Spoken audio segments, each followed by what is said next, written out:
qu'est-ce qui s'est passé? C'est que quand, en 1954, les Algériens, comme ça, de manière assez unanime, ont décidé de passer à l'action, ils se sont réunis, des réunions comme ça secrètes.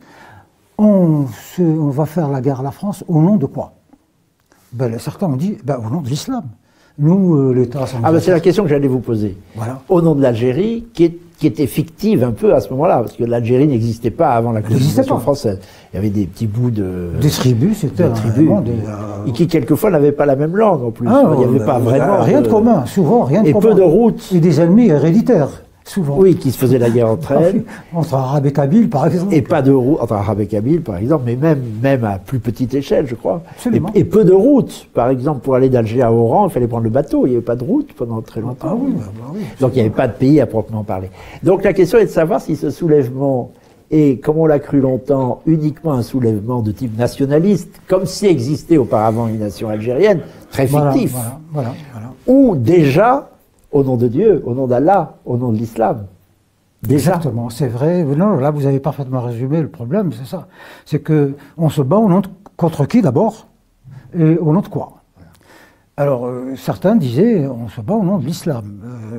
La France est un pays chrétien et il nous a colonisés, donc voilà, c'est libérer l'islam des chrétiens. Des chrétiens, voilà, c'est pas l'État français, c'est des chrétiens.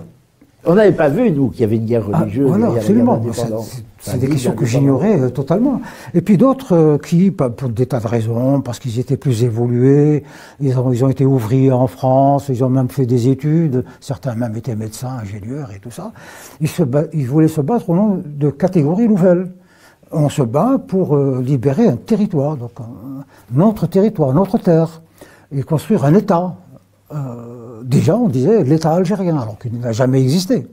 Oui. Donc une fiction. C'est une fiction, donc ok. Et c'était une démarche. Et puis d'autres disaient on se bat en tant que nation arabe. C'est pas un combat propre aux Algériens, c'est les Arabes du monde arabe qui se battent pour leur identité, Donc on s'est trouvé avec plusieurs courants.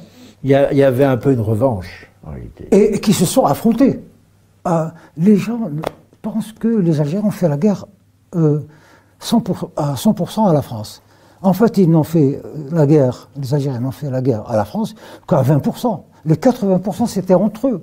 Le FLN contre le MNA de Messabi Hadj, qui se sont entretués et en Algérie et en France, puisqu'ils sont entre Arabes et Berbères. Le fameux... la Kabylie avait été accusée par les Arabes de ce qu'ils ont appelé le complot berbère. Pro-française. Voilà, donc les Berbères, en fait, ils sont très malins, ils nous poussent à la guerre et tout ça, mais ils sont en accord avec la France. Et donc, du coup, personne ne pouvait répondre aux questions qui se posaient à cette époque. On se bat contre qui? Pourquoi? Et quelle perspective? Quel est l'objet de la guerre? Le terme qu'on utilise beaucoup en ce moment, quel est le but de guerre? Le but de guerre. Et donc, ils se sont entretués.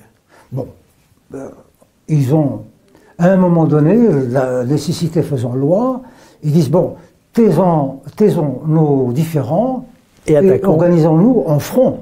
Et attaquons la France. Un front. Chacun garde ses idées, mais on travaille dans le cadre commun. Voilà. Et quand l'indépendance arrivera, eh bien on verra. On va discuter, on va... Et c'est là le problème, parce que l'impréparation est totale à ce moment-là. Il a fallu une dictature pour aplanir. L'indépendance arrive, il commence donc, chaque parti affûte ses couteaux, mais ils ont oublié une chose, il y a quelque chose qu'ils n'ont pas vu, c'est qu'il s'était créé, alors il y a les Algériens qui se battaient en Algérie, c'était dans les maquis, c'est comme les résistants en France dans les années 40. Ils n'ont pas de statut, ils ne sont pas soldats, ils sont pas des maquisards.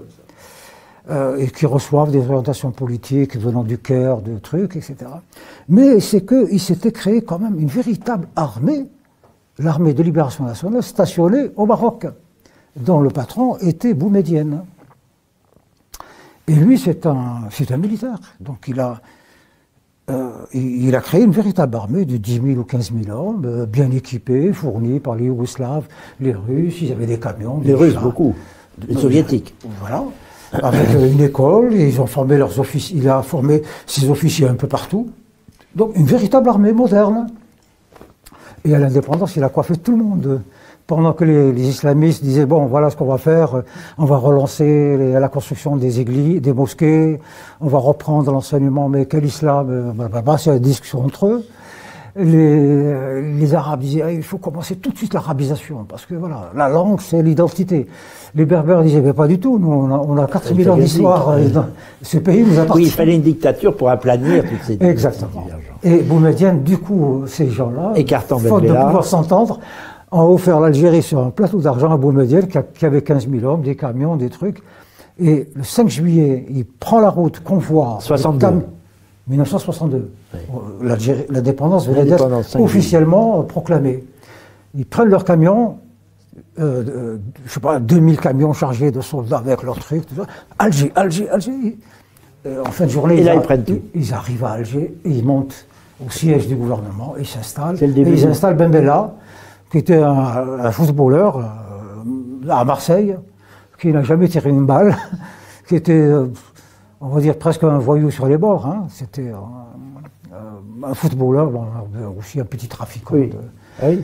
Et donc j'avais mon explication. Ce qui se passe aujourd'hui, en 1990, la guerre civile, j'ai retrouvé tous les ingrédients dont je viens de parler. Voilà. Berbère à arabe, islam et quel islam, on se bat contre qui, quoi, toutes ces questions. Et là, vous comprenez. Et là, j'avais besoin d'écrire et de beaucoup me documenter, parce qu'on ne peut pas dire n'importe quoi aussi. Hein. Alors, là, il se passe un miracle.